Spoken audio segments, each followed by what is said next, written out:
what I'm going to talk to you guys a little bit about today. Your standard websites, digital toolkits, CRM marketing, pretty much across the board, anything and everything in the world of digital. So I want to talk to you guys a little bit about, apologies by the way the presentation looks like it's sort of stretched slightly, but I can walk you through some of these slides.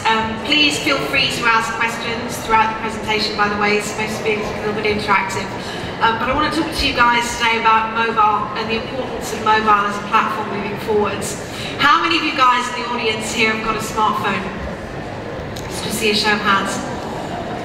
So that's pretty much most of you. Of those people, how many of you regularly use your handset to browse the internet? Again, a lot of you. And how many use your mobile to download an app?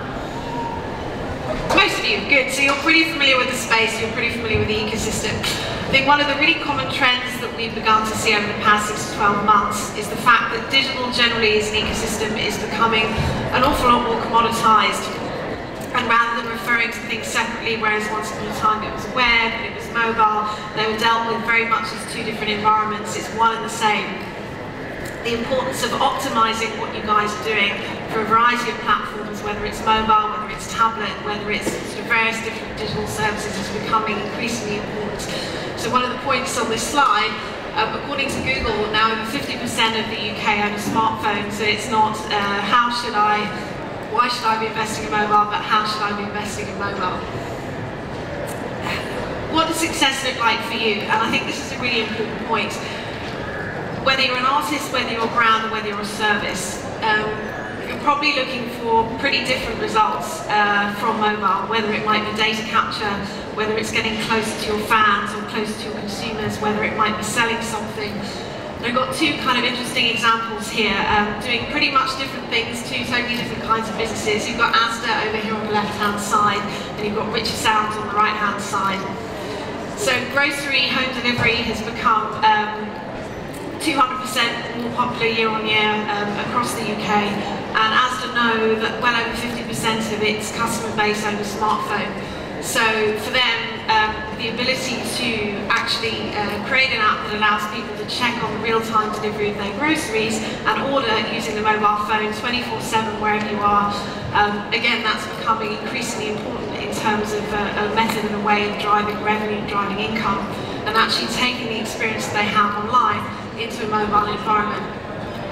Richer Sounds, an example on the right, this is a project that we delivered at Noise about 12 months ago. One of the challenges for Richer Sounds was very much that they had a whole new variety of products that they were selling, small accessories, not just the big sort of hi-fi equipment that you might associate going into a Richer Sounds store for. And they really wanted to communicate the fact that they've got sort of a much broader range of products than one might originally associate them as having. So we created the first made-for-mobile scratch card on the app.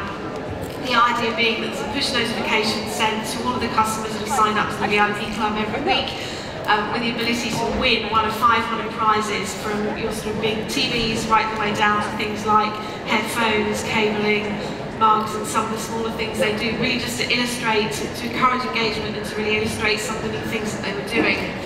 One of the other challenges for Richer Sounds is the foot traffic they get into store when people want to buy a new TV, for the sake of argument. They come in store and they kind of have an idea of what it is they want, and then when they actually see the huge range of products, they kind of go, oh, well, we weren't perhaps aware that there's this sort of massive range for us to choose from, and then there was quite a few trips from home to store, home to store, home to store.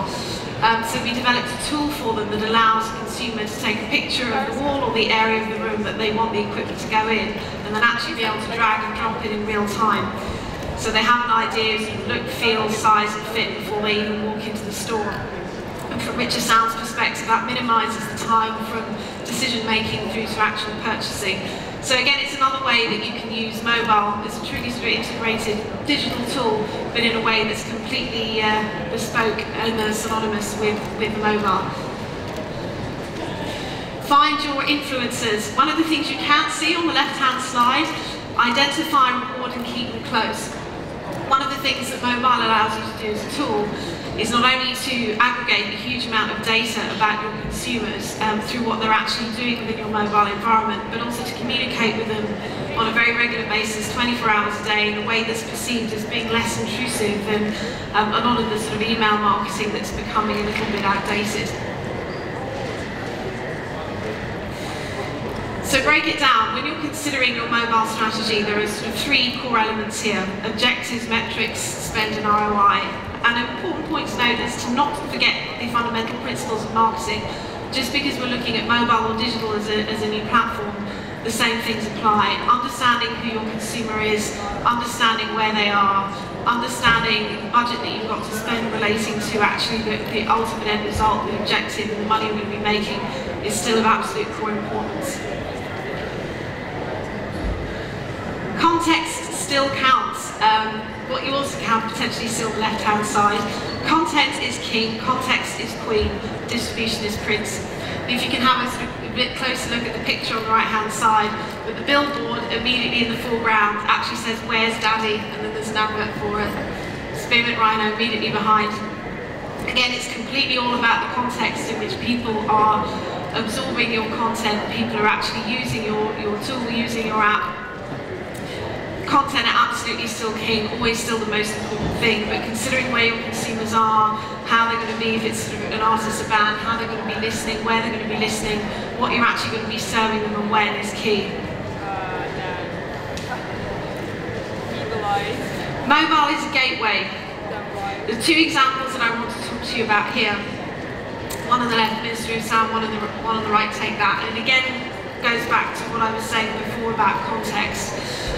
One of Ministry of Sound's challenges in relation to the physical club is how do we get more people in before midnight more quickly, and how do we encourage more people to pre-purchase tickets online without the sort of nightmare when you actually get to the club of sort of wading through all the physical bits of paper, physical bits of tickets, handing out wristbands and so on. So we created a mobile ticketing solution for Ministry, which means that you can buy your tickets using your handset at a discount, and it also allows you access to the club through the fast track queue. Within the first 2 weeks of this particular service being available, 30% of the entire foot traffic to the club was pre-purchasing tickets using their mobile, which shows the power of the platform when you're offering people something that's timely, and particularly when you're offering them a value add in an easy to access format. To take that example on the right, a project that we did, which is essentially the first interactive tour program for an artist. So instead of buying a physical program at 20 quid, there was an opportunity to buy optimised for iOS, so iPhone, iPad and Android devices, an interactive program guide, £1.99. It essentially has all the same information in the physical program, but after each gig it updates with backstage footage, interview footage, live footage. It allows consumers to go on to take pictures of themselves at the gig, upload them to the Take That platform, to their own social networks. It allows them to chat to other people who are also going to be at the gig, and it also allows them in to some of the other cities where the artist is performing that they might not be going to, but their mates might be going to. And at the end of the tour, it comprises sort of an overall package that's got a whole selection of interactive content from each of the tour dates. And it's also got all the sort of interactive messaging that you personally may have been doing at the show and in between the different shows too. So it's very personal to you. From an artist's point of view, it lives and breathes and it's sort of an ongoing product, and it allows consumers to purchase through the app as well. So it's possible to buy merchandise, tracks, exclusive versions, singles, albums and so on. So it becomes a vehicle that you can actually use to sell things in addition to being something that's actually really nice for the fan as well. There's different ways one can measure the success of an app. Please speak to, if you want a copy of the presentation, I'm really happy to circulate it because I can see that it's perhaps not resolving fantastically on the screen. So this is a basic rundown. What does success mean for you from the point of view of actually having an application in the App Store? Charts, really important. So how many people are going to be logging on, if you can imagine the Apple App Store as one example, how many people are logging on a day, how many people are actually going to see your brand whilst it's there. Over 60% of all purchases on the App Store happen from the charts that are sort of immediately visible when people go online. So having a presence as far as you can, as near to the top of the fold as you can, is really important. Downloads. So how many people are going to have your logo and brand on the home screen, even if it's just for a limited period of time? Have they paid for it? Is it free? Again, I think really interesting debate when you're considering an app. Do you charge for it? Do you make it free? Research is showing increasingly that opportunities to generate income through an app once people have already downloaded it is by far the best way to go. So you make it free, and then you offer people opportunities in the actual application to purchase additional content, additional tracks, join an interactive fan club, etc., etc. Engagement, how many people will try it out, even if it's just once, but more importantly, how can you get people to engage with you on an ongoing and regular basis? You don't want people downloading an application, looking at it once, closing it, and never going back. So what are you going to do to encourage people to sort of repeat visit and repeat use?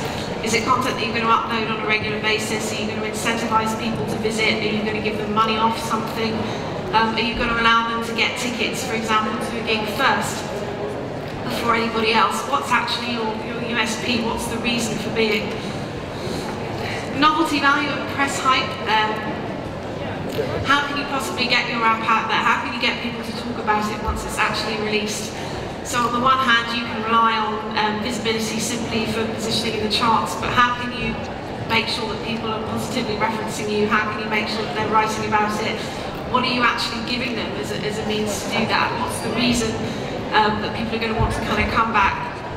Are going to want to recommend it to others? What are you giving them that's special that they can't get anywhere else? Finally, driving revenue or sales. The importance of ensuring that there's content there for people to buy, and it sounds like a really obvious point, but it's something that's really frequently overlooked. What, again, it comes back to your sort of core objective. What is the reason for doing it? What for you is the sort of ultimate objective of having a mobile presence? Is it purely to encourage word of mouth, to encourage recommendation, to enforce your marketing message, or is it actually commercial? And if it's commercial, you need to think really carefully about what you're selling and how you're selling it. How long does it take people from downloading the app to actually reach the content that you're trying to push to them? How many clicks are there? How long does it actually take them to get to the really meaty bit that you want them to see?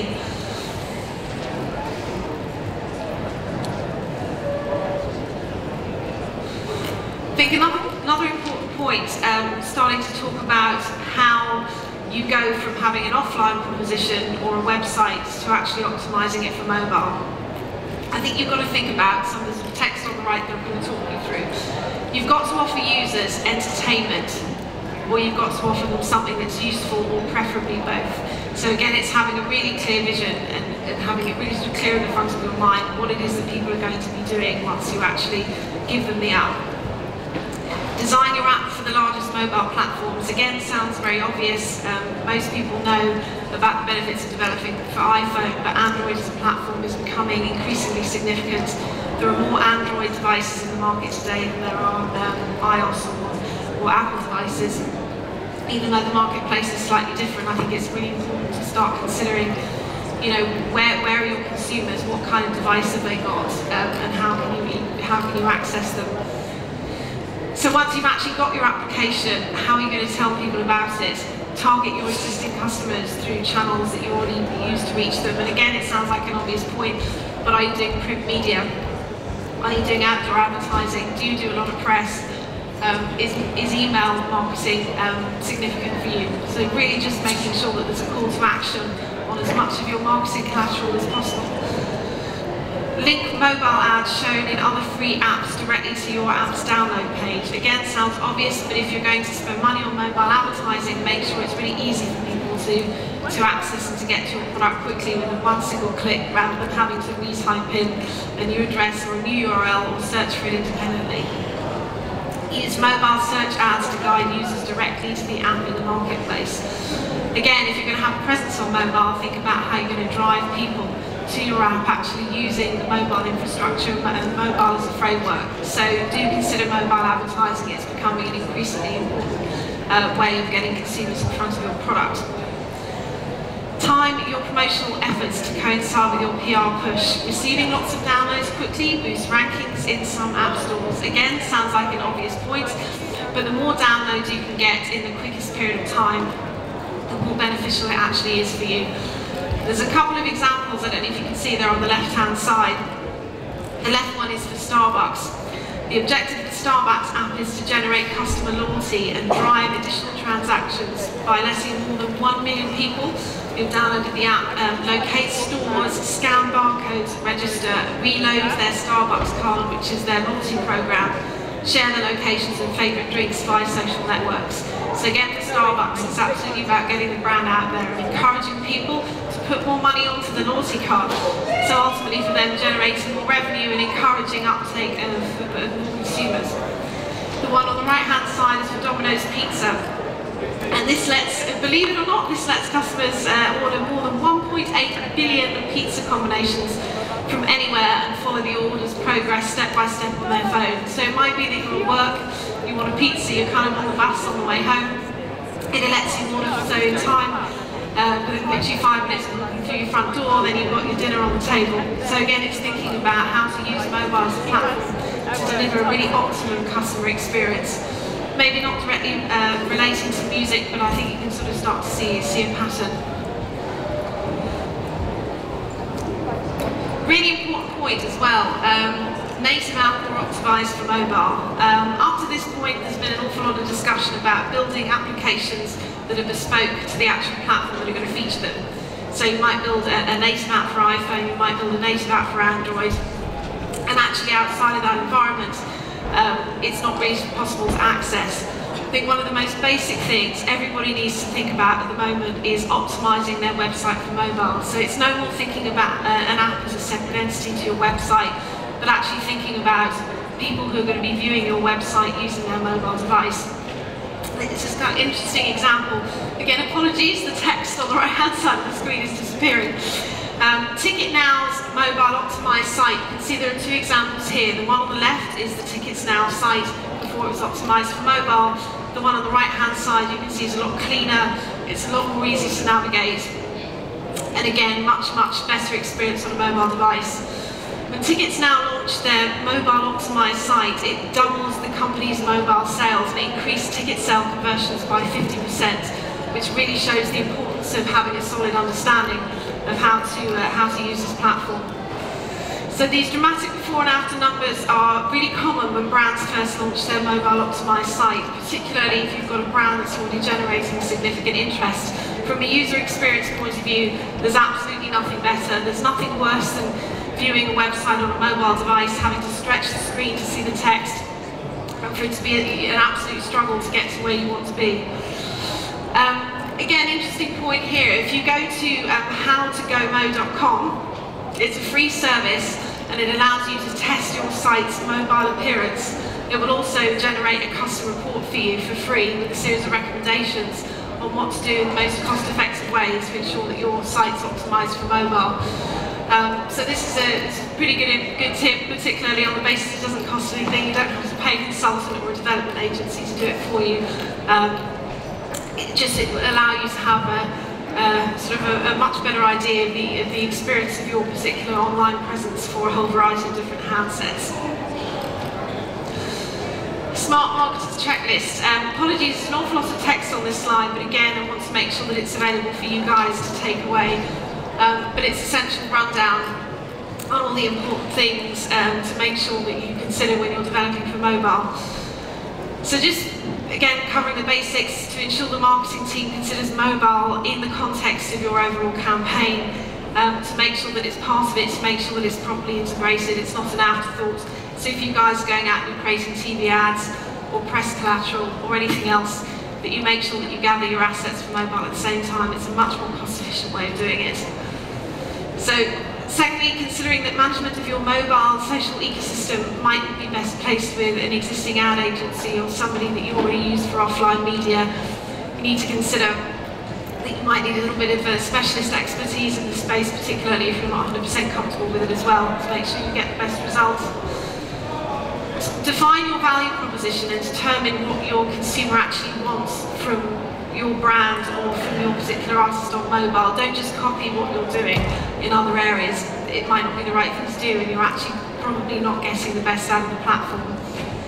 Optimise your site for mobile. I think this is a sort of really strong message and a basic takeaway from today. If you don't have the budget to create an app, which perhaps a lot of people don't, you're just getting your toe into the water in this space. Making sure that your website is optimised for mobile is really key, it's very important. Check out your competition, have an awareness of what other people are doing in the mobile space, what's working. There are an awful lot of stats and case studies around now that will give you a real flavour for what's popular and what people are really using, how they're using and how they're engaging with the environment. Create an engaging experience kind of flows from that. Don't forget to promote it. If you have an app, if you've optimised your site for mobile, don't forget to tell people that you've done it. Track your mobile search campaigns separately from other marketing programs so you really get to understand what the platform is doing for you and how you're delivering it. Again, one of the real benefits of mobile is the analytics and the data that fall off the back of it. It's possible for you guys to tell more about your consumers and your fans than ever before, simply by having an understanding of how they're using their phone, how they're interacting with your content on mobile, and actually which things are most popular, where the sort of dwell time is, and also which other sites and services they're using their mobile to access. So, there you go, we're done. So any questions, please feel free. Kim, thank you very much.